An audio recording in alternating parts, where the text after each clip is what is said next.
In 1939, Hitler invades Poland from the west and Stalin invades it from the east, so they divide the country between them.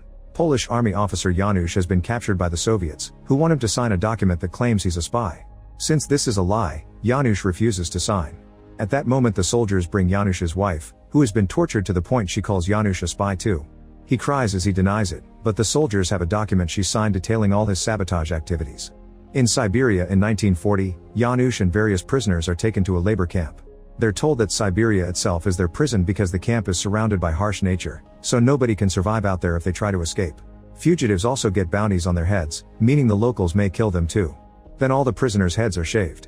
When it's time for dinner, they're given very small bowls of a watery stew. Many men have night blindness because of a vitamin deficiency. Smith accidentally drops some food and a desperate prisoner tries to grab it, but Smith quickly steps on it to protect it. Janusz takes pity on the guy and shares his own food, so Smith scolds him, saying that kindness can kill him here. After Smith walks off, Khabarov tells Janusz that Smith is an American who was captured just for being a foreigner. Janusz shares that he was given a 20-year sentence on fake espionage charges, and Khabarov explains that he's an actor who was arrested for playing an aristocrat in a movie. In the dorms, Vaka is playing cards for money. Khabarov tells Janusz that these are professional criminals and guards let them run things here, so everyone fears them. Some other prisoners were caught as slave labor. Janusz wonders about the possibility of escaping, but Khabarov says it's impossible and warns him that Stalin has eyes and ears everywhere. At that moment Vaka asks another prisoner for his jacket. When the guy tries to stand up to him, Vaka pulls out a knife and stabs him. Then other men take the guy's sweater and pass it to Vaka, who uses it to pay his debt. As days pass, Janusz gets used to the routine in the camp. The prisoners must spend their time mining or chopping wood in the snow. They're given little food and their sleeping quarters aren't warm at all. They aren't given new clothes either, so a prisoner fixes his broken shoes with candle wax. One night, Janusz finds lice in his clothes. Khabarov says he has an old folk remedy and makes him follow him outside. At that moment they hear an explosion, but it's just the mines. While Khabarov buries some clothing in the snow, Janusz stares at the watchtowers and thinks about escaping. Khabarov reveals his friend Lazar may get them out, so they start discussing ideas. Their safest option is to go south to Mongolia, however they'll need to stockpile food and wait for the autumn weather. Afterward Khabarov starts exchanging cigarettes for food, which he hides under a loose floor plank. Janusz checks on the buried clothes and discovers that all the lice have piled up there. Sometime later the soldiers are trying to take the prisoners to work, but a heavy snowstorm is making it hard to walk and some men collapse. The soldiers make the prisoners lie down for a while, saying they don't care if they die. When Smith complains he gets a gun pointed at his head, but he ignores the guard and walks toward the forest. Then the soldiers decide to also take the group to the forest to take shelter. The prisoners quickly put a bunch of branches together to build a small shelter and invite Smith to join them. The next day, Smith and Janusz are two of the many prisoners chosen to work in the mines. There they have to deal with constant coughing because it's hard to breathe. They also have to move quickly to dodge debris whenever it falls. The lack of air causes Janusz to fall and start hallucinating about his home. He walks toward it to try to reach it and almost crosses the exit in the real world, so a guard gets ready to shoot. Luckily Smith pulls him back just in time. As thanks, Janusz tells him about Khabarov's plan, but Smith says that Khabarov has been preying on newbies for years with the same empty promises. However, if Janusz insists on escaping, Smith agrees to go with him. That night, Janusz drags Khabarov out of bed to show him that the storm is strong enough to cover their footprints, so they should leave now. However, Khabarov insists it can't be done, mentioning excuses like the food not being enough yet. Janusz starts to wonder if his stories are true, but at that moment they're seen by Vaka, so they go back inside. Meanwhile, Andres learns that Kajik has been hiding his night blindness. Kajik swears he sees perfectly fine during the day and he could hold on to Andres' shoulder at night. He asks Andres to keep his secret so he can still be part of the escape plan.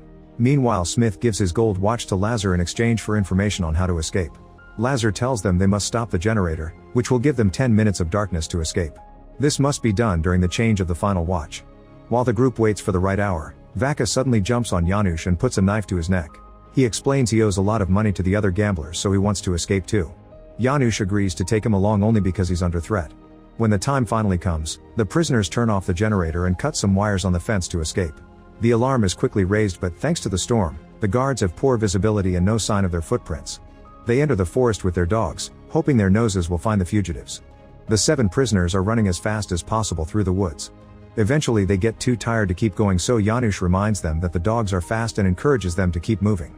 They try again, but the snow is blinding them, so they want to find shelter. Janusz refuses to stop now because this storm will stop the guards from finding them. He takes Vaka's knife and cuts bark strips from the trees, which they use as masks to protect their faces from the snow. Now they can keep walking without issues. Sometime later, when the storm finally stops, the group takes a break and puts all their resources together. Janusz notices that Vaka is wearing Kabarev's jacket, so Vaka explains that Kabarev almost betrayed them. However, Vaka managed to keep him quiet and took all his food. When they start traveling again, Smith privately tells Janusz that bringing Vaka was making a deal with the devil. They can hear howling in the distance, but it's only wolves. Days start to pass and Janusz guides the group by checking the moss and the sunlight for directions. Vaka is very impressed and promises to always protect him. The next time they take a break, Janusz explains that they still have 3 or 4 weeks to arrive at the local lake. There's only 1 week left of food, so they'll have to hunt or fish. Vaka wants to rob farms but the others refuse. Meanwhile, Kajik goes looking for wood but night falls, so his sight fails him and he gets lost. He starts wandering as he looks for the way back to camp, however the cold causes him to hallucinate. He sees his old teacher by his side and a city in the distance, thinking they've finally made it. When the others finally find him, they're devastated to see that Kajik has frozen to death just a few meters away from the camp. The group buries him and says a few words, although Vaka annoys everyone by pointing out that now they have 1 fewer mouth to feed. A few weeks later, the men are so desperate for food that they're grabbing bugs and eggs from nests. They're too exhausted to keep going, so they take shelter in a cave, where Tomasz starts drawing on the walls to stay sane. One night, Vaka asks Janusz who will die first and makes some comments that imply cannibalism. Suddenly they hear a noise and discover some wolves feeding on a dead animal. The men run and yell together, waving their sticks at the wolves until they run away in fear. Then Janusz watches how all his friends start eating directly from the animal's body like savages. Tired of this, Janusz decides to leave alone to find the lake and tells the others that if he doesn't return in a week, they must leave without him. After walking for a long while and hiding from the rain, Janusz starts having hallucinations again. However, a few days later he returns to the camp and tells the group that he's found the lake. After Janusz recovers from this journey, the group leaves together and walks for 3 days until they get to the lake. After freshening up, they start making their way to the border. While crossing the woods, they notice that someone is following them. They surround the person and Vaka almost attacks, but Janusz stops him just in time. The mysterious person is a Polish girl named Irina, who has escaped from a Russian farm and has been following them because she needs food and protection. Janusz wants to bring her along, but the group refuses because they don't have enough food and she'll slow them down. Later the men find an animal stuck in the mud and capture it for dinner. However, Andres notices something and leaves the group behind. In the evening he comes back with Irina, who is allowed to travel with them now. The next morning they manage to mix a few things to make soap and finally get to wash all their clothes. They also get a nice shave, although Vaka refuses their help and does it himself. Sometime later they discover that part of the lake is frozen. The ice appears to be thin and weak, but Irina runs on it anyway and reaches the other side. This inspires the men to follow her. They slip and fall a few times, but they do reach the other side safely, so now they can continue their journey. While traveling through the woods, Smith asks Irina about her past and she says her parents were murdered by Russian soldiers.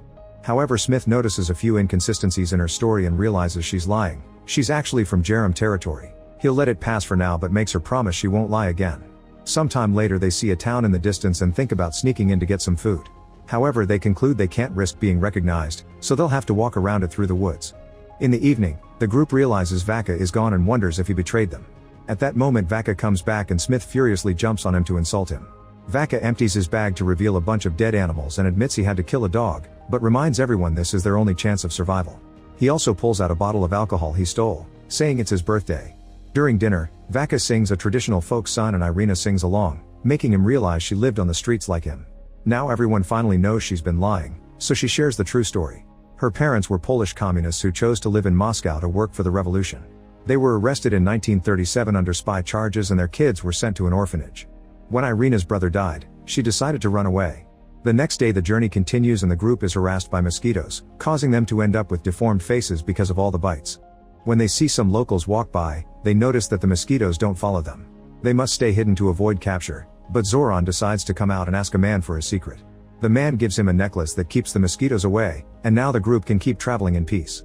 More days pass and Irina chats with everyone to learn their stories. Andres is a priest, Tomasz is a pastry chef who wants to be an artist, Zoran is an accountant who was arrested for taking a picture of the Kremlin, and Smith is an engineer who moved to Russia because of the depression. His son was shot when he was arrested. During their next break, Irina takes care of the wounds on Smith's feet with a piece of fabric she rips off her skirt. Eventually they reach some train tracks and Janusz explains that the border is on the other side around 4 days away. There are lots of farmers and guards in the area, so they'll have to cross after nightfall. While they wait, Vaka keeps staring at his cross. Zoran mocks him for having a tattoo of Stalin and Vaka jumps on him, so the others have to separate them before things escalate. A few hours later, the group is happy to finally cross the border into Mongolia. However, Vaka is loyal to Stalin, so he decides to stay in Russia. He and Janusz shake hands and wish each other good luck before parting ways. The group is in a great mood as they walk through the desert on their way to the capital city. However, things get sour again when they see a sign that reveals that Mongolia is now under communist control. They stay in the desert instead of going to the city and eventually find a Buddhist temple. Thinking that monks may be neutral, the group goes inside only to discover that the place has been destroyed. After finding several skulls buried in the ground, Andres shares that the same thing happened in Russia. Priests were shot or arrested and religion was banned. Andres' church was destroyed like this, and when he found it, he killed a very young guard in fury. The group discusses what to do and decides they'll have to cross China to reach India. For the next few weeks, they keep on walking through the desert under the scorching sun. One day they're suddenly surrounded by horse riders, so the group pretends to be American pilgrims on their way to Tibet. Luckily the riders believe them and leave. Moments later they're found by a young rider, who was sent by the others to give them a water bag. Days continue to pass and the group uses branches and pieces of fabric to protect their heads and feet from the sun. They also have to ration the water very carefully, but they end up running out anyway. Smith thinks he sees some trees in the distance, but Janusz explains it's just a mirage and wants to keep moving south. When Smith freaks out, the others quickly calm him down and decide to follow him. After walking for a while, they see a bird flying above them, which proves they aren't imagining things. The group gets excited and runs as fast as possible until they find a well. They drink lots of water and camp there for the night. In the morning, they fill as many bottles and pots as possible with water and go back to walking south. A few days later, the group panics when they encounter a sandstorm. They run to the nearest dune and take cover the best they can as the storm passes over them. Thankfully they survive the incident, but they've lost all their water and Irina and Tomasz are very sick. Smith wants to return to the well, but Janusz thinks it's impossible to find it in a land without features. As the journey continues, the men start sucking on rocks to feel less thirsty.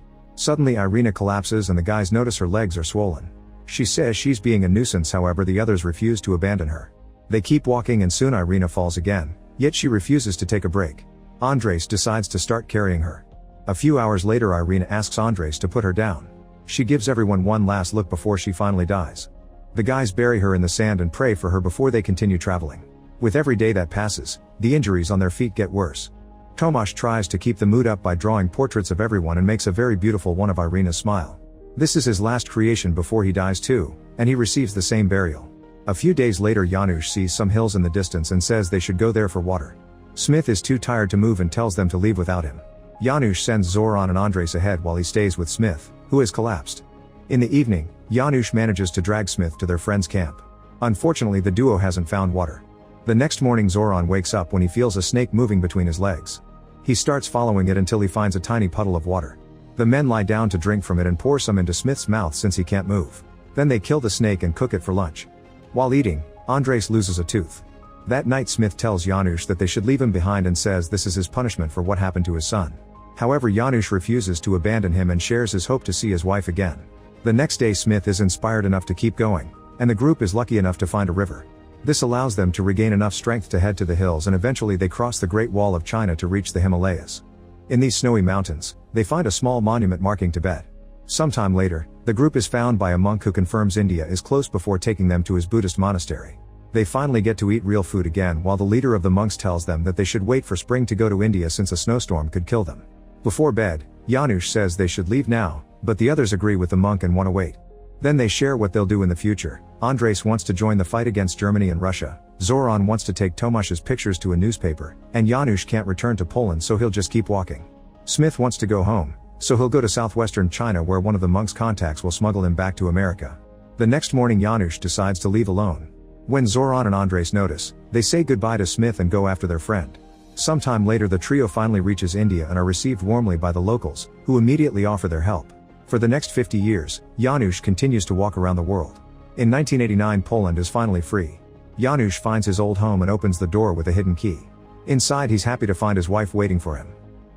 Make sure to subscribe and turn on notifications so you can watch more videos like this. Thanks for watching.